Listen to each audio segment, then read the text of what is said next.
Dear students, welcome to the video lecture of Mathematics class 9th, chapter number 6, Play with Numbers। ठीक है, आज हम new chapter start कर रहे हैं Play with Numbers, जिसका हम पार्ट नंबर 1 देखेंगे। ठीक है, इसमें आपको कुछ नंबर्स गिवन होंगे जिस रिलेटेड आपको क्या करना है, नंबर्स का मल्टीप्लिकेशन, डिवीजन, एडिशन, ये सारी चीज़ें इसमें अप्लाई करने हैं। ठीक है, ये थोड़े से डिफरेंट तरीके से इसको हम अप्लाई करेंगे। देखिए, कुछ चीज़ें आपको याद रखनी पड़ेगी इस चैप्टर के लिए। Some points about numbers. ठीक है, फर्स्ट पॉइंट है तो 2 डिजिट नंबर। 2 डिजिट नंबर को एक्सपांडेड फॉर्म में हम कैसे रिप्रेजेंट करेंगे। देखिए, 2 डिजिट नंबर को हम कैसे करते हैं, 10 into 10th digit plus 1st digit. ठीक है, हम 2 डिजिट नंबर को ऐसे लिख सकते हैं, इसे आप याद रखेंगे। ठीक है, सपोज मैंने 2 डिजिट कोई नंबर लिया mn कोई नंबर है, इसकी जगह कोई भी नंबर हो सकता है, लेकिन आपको इस चैप्टर में इसी तरह का कुछ आपको नंबर्स मिलने वाले हैं। ठीक है, अल्फ़ाबेट्स के फॉर्म में मिलने वाले हैं। ठीक है, तो mn हमारा क्या है, यहाँ पर 2 डिजिट्स दिख रहे हैं आपको, 2 लेटर्स दिख रहे हैं, इसलिए 2 डिजिट नंबर है। तो इसको हम रिप्रेजेंट कैसे करेंगे, हमने लिखा 10 इंटू 10th डिजिट। ठीक है, तो 10 इंटू, अब 10th प्लेस में क्या दिख रहा है आपको, m, तो 10 into m plus 1st place है ना, 1st डिजिट, तो 1st प्लेस में क्या है n, तो प्लस n लिखेंगे हम। क्लियर। सेकंड है 3 डिजिट नंबर। 3 डिजिट नंबर इसी तरह से आप बना सकते हैं। कैसे होगा 3 डिजिट नंबर, देखो 3 डिजिट नंबर में आएगा आपका 100। ठीक है, तो 100 into 100th digit. Clear, 100 into 100th digit करना है, plus 10 into 10th digit plus 1st digit. जो इसमें आपका 10 इंटू 10th डिजिट था, एक और इसमें डिजिट बढ़ जाएगा जो कि 100 के लिए यूज होगा।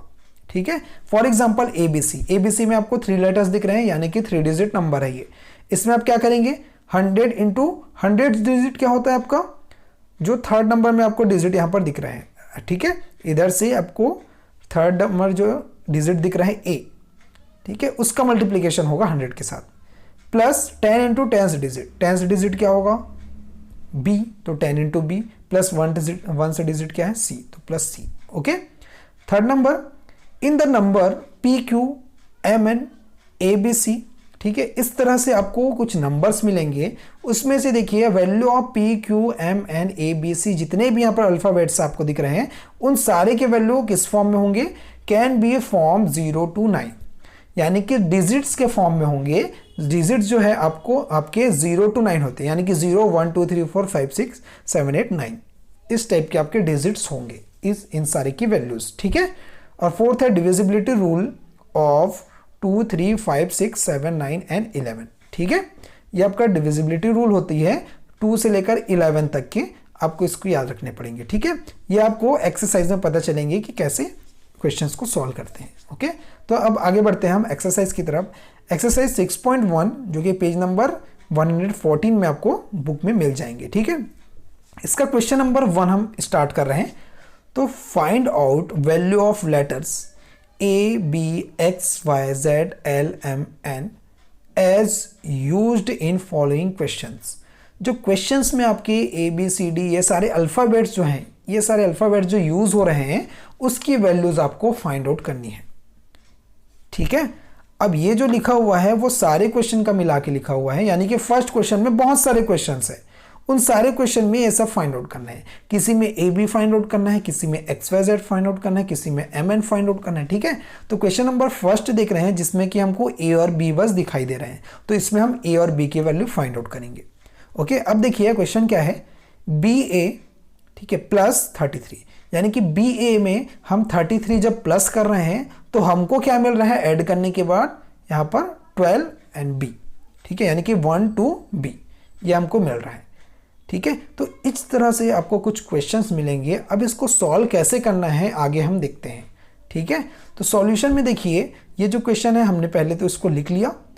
अब देखेंगे एक ही साइड के नंबर्स को। आप देखिए, जैसे यहाँ पर है a और यहाँ पर है आपका 3, तो a और 3 ऐड हो रहे हैं, प्लस का साइन है, यानी कि a और 3 पहले ऐड होते हैं। देखो, अब जब भी ऐड करते हैं तो क्या करते हैं, आप यूनिट डिजिट जो होते हैं वहीं से हम ऐड करने स्टार्ट करते हैं। तो सेम एज इसमें भी वही करना है, आपको a और 3 को पहले ऐड करना है। ठीक है, और इज इक्वल्स टू क्या आ रहा है, b आ रहा है आपको, तो हम क्या लिखेंगे, a plus 3 is equals to b, a plus 3 is equal to b, ये हमने लिखा, ये इक्वेशन 1 हो गया। ठीक है, अब वैसे ही हम सेकेंड वाले को ऐड करेंगे। ठीक है, ये b और ये 3, इन दोनों को हम ऐड करेंगे, तब क्या होगा, b plus 3 is equal to 12। तो हमने लिखा b plus 3 is equal to 12। Clear. अब यहां से हम देखो, यहां से तो वैल्यू फाइंड आउट करनी पॉसिबल नहीं है क्योंकि 2 अननोन वेरिएबल्स यहां पर आपको दिख रहे हैं। ठीक है, यहां पर देखेंगे ओनली 1 अननोन है, यानी कि b हमारा अननोन है, तो यहां से ट्रांसफर करके वैल्यू फाइंड आउट कर सकते हैं। तो आगे क्या करेंगे, 3 को हम इधर ट्रांसफर करेंगे राइट साइड में, तो b is equal to 12 minus 3, तो b इज इक्वल टू क्या आ गया 9। अब इस b के वैल्यू को हम इक्वेशन 1 में पुटअप करेंगे, putting the value of b in equation 1। Equation 1 क्या था, a plus 3 is equal to b, तो इस b के जगह हम 9 पुटअप कर देंगे। ठीक है, तो a plus 3 is equal to 9, तो a इज इक्वल टू 9 और 3 को ट्रांसफर करने पर -3, तो a इज इक्वल टू कितना आ गया 6। तो यही हमको फाइंड आउट करना था, a की वैल्यू और b की वैल्यू, ये दोनों वैल्यू हमको फाइंड आउट करनी थी। ठीक है, ये दोनों हमने फाइंड आउट कर लिया। Therefore a is equals to 6 and b is equals to 9। ठीक है, नेक्स्ट क्वेश्चन की तरफ जाते हैं हम। क्वेश्चन नंबर 2 है 3xy प्लस y2, ठीक है, डिवाइडेड बाय, सॉरी इसका आंसर कितना आया 1018, ये इसका आंसर आया एडिशन करने पर। ठीक है, अब यहां से हमको क्या क्या वेरिएबल्स आपको दिख रहे हैं, कौन कौन से अल्फाबेट्स आपको दिख रहे हैं, तो x दिख रहे हैं और y दिख रहे हैं, तो इन्हीं अल्फाबेट का हमको वैल्यूज फाइंड आउट करनी है।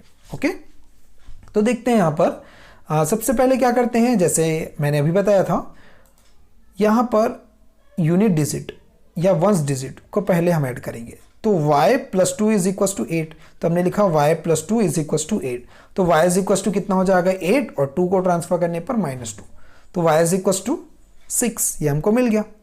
अब सेकेंड में क्या कह रहे हैं, देखो x प्लस वाई, इन दोनों को ऐड करना है, तो x plus y is equal to 1, हमने लिखा x plus y is equal to 1 which is not possible. अब ये क्यों पॉसिबल नहीं है, ठीक है, देखो सोचिए थोड़ा सा।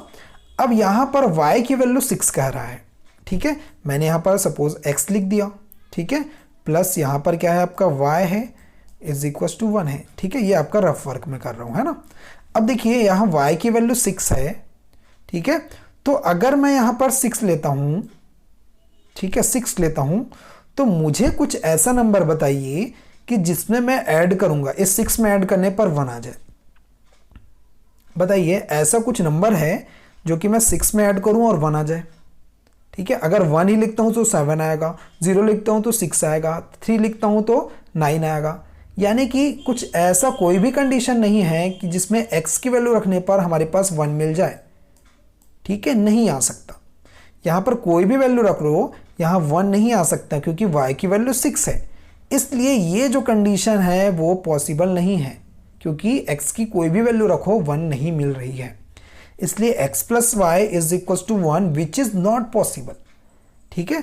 अब ये 1 वाला कंडीशन पॉसिबल नहीं है, तब क्या हो सकता है, जब भी हम ऐड करते हैं तो यहां 1 लिख के यहां कैरी देते हैं, ये आपको पता होगा, ठीक है। तो कैरी देने पर ऐसा भी हो सकता है कि यहां पर 11 हो, ठीक है। तो हम ये पॉसिबिलिटी लेके चल रहे हैं कि x plus y is equal to यहां पर 11 होगा, यहां 1 नहीं होगा, यहां 11 होगा, ये आपको लेके चलना है। क्लियर, ठीक है, ये पॉसिबल नहीं है, इसलिए हमने यहां पर एक और 1 लिया, 11 लिया। ओके, तो अब क्या करना है आपको, इस y की वैल्यू इसमें पुटअप करके देखिए इस कंडीशन में। तो y की वैल्यू जब मैं यहां 6 रख रहा हूं तो कितना होगा, x plus 6 is equal to 11। अब 6 को हम ट्रांसफर करेंगे तो x is equal to 11 minus 6, तो x is equal to 5, therefore x is equal to 5 and y is equal to 6। तो ये वैल्यू जो है वो पॉसिबल वैल्यू है, ठीक है। तो ये आपको क्लियर हो गया ये क्वेश्चन, ठीक है। तो ये दोनों क्वेश्चन को आप अच्छे से समझिए और इसे नोट कीजिए। Okay, thank you.